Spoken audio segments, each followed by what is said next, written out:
नमस्कार। जैसा कि कल आप जातिवाचक संज्ञा का अध्ययन कर रहे थे और उसी से आगे अब आपको जातिवाचक संज्ञा के दो भेद बताए जाए।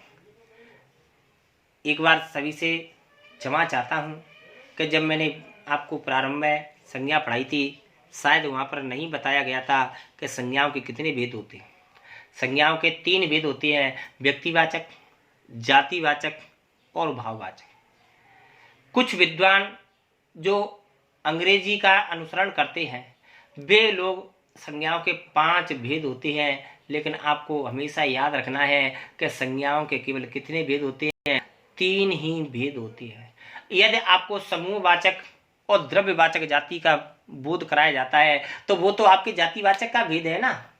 समूहवाचक और द्रव्यवाचक तो जाति के भेद हैं। अब इन दोनों का भेद होने से, एक ही समूह का लोग होने से क्या हम उनको दो व्यक्ति कह सकते हैं? अर्थात नहीं कह सकते हैं। अतः हिंदी में संज्ञा मूल रूप से कितनी मानी जाती हैं? केवल 3 ही मानी जाती हैं और आपको केवल 3 ही उत्तर देना है। यदि पेपर में आपसे प्रश्न पूछा जाता है कि संज्ञाओं के कितने भेद होते हैं तो संज्ञाओं के केवल कितने भेद होते हैं? 3 भेद होते हैं, जातिवाचक, व्यक्तिवाचक और भाववाचक। अब आपको बताया जाता है कि जातिवाचक संज्ञा के कितने भेद हैं। तो जातिवाचक संज्ञा के 2 भेद होते हैं। अभी कौन कौन से हैं देखें।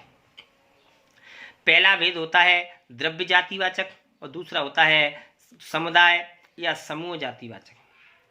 पहला भेद है द्रव्य जातिवाचक, माने ऐसे शब्द जो द्रव्य पदार्थ का बोध कराती है उन्हें द्रव्य जातिवाचक संज्ञा शब्द कहते हैं। जैसे सोना है, चांदी है, तांबा है, पीतल है, लोहा है, प्लास्टिक है, तेल है, स्टील है, घी है, दूध है, गैस है, पेट्रोल है आदि। अर्थात ऐसी संज्ञाएं जिनको हम या तो नापें या तौलें,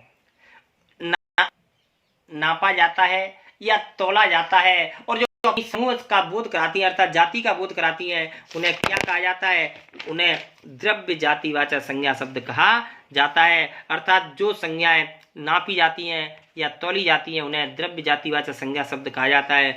दूसरा जैसे आपका जो दूसरा भेद होता है वो होता है आपका समूह या समुदाय जातिवाचक संज्ञा। जैसे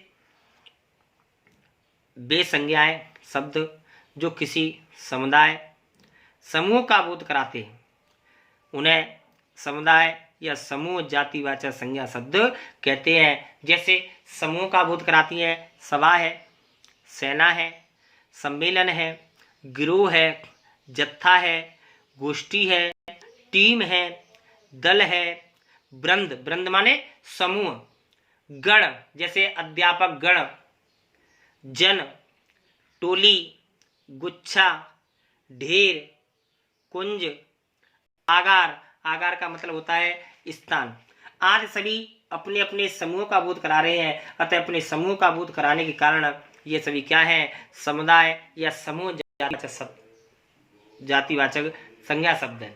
जैसे आपका वाक्य बनता है कि गांव में पुलिस आई।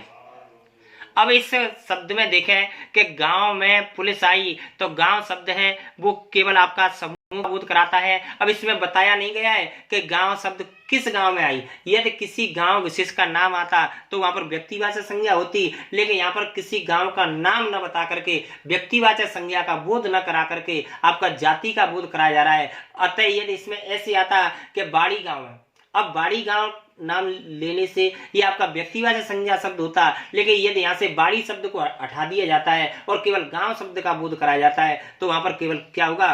समूह जातिवाचक शब्द होगा। अब यहाँ पर दूसरा शब्द है आपका पुलिस। अब पुलिस में एक व्यक्ति तो आएगा नहीं, तो जहां पर एक से अधिक व्यक्ति का बोध कराया जाता है वो हमेशा क्या होगा? बहुवचन होगा। और जो बहुवचन होगा वह हमेशा क्या होगा? आपका जातिवाचक संज्ञा शब्द होगा। ऐसे ही आपका दूसरा वाक्य है कि वह खेत में काम कर रहा है। अब इसमें बताया नहीं गया है कि किस खेत में काम कर रहा है, और जब खेत के बारे में बताया नहीं गया है तो आपका कौन सा होगा? जातिवाचक संज्ञा। यदि ऐसे आता है कि वह राम के खेत में काम कर रहा है, अब यहाँ राम का जो खेत है वह आपका किसका बोध कराता है? जाति का बोध कराता है। वो सॉरी आपका व्यक्ति का बोध कराता है, क्योंकि राम का खेत एक ही होगा। इस प्रकार आपको अंतर स्पष्ट करना है और यहीं पर आपकी जो जातिवाचक संज्ञा है वो खत्म होती है और आपको आगे आपको जातिवाचक संज्ञा को पहचानने के नियम क्या होते हैं, कैसे इनमें बदलाव होता है, ये आपको अगले वीडियो में पढ़ाया जाएगा।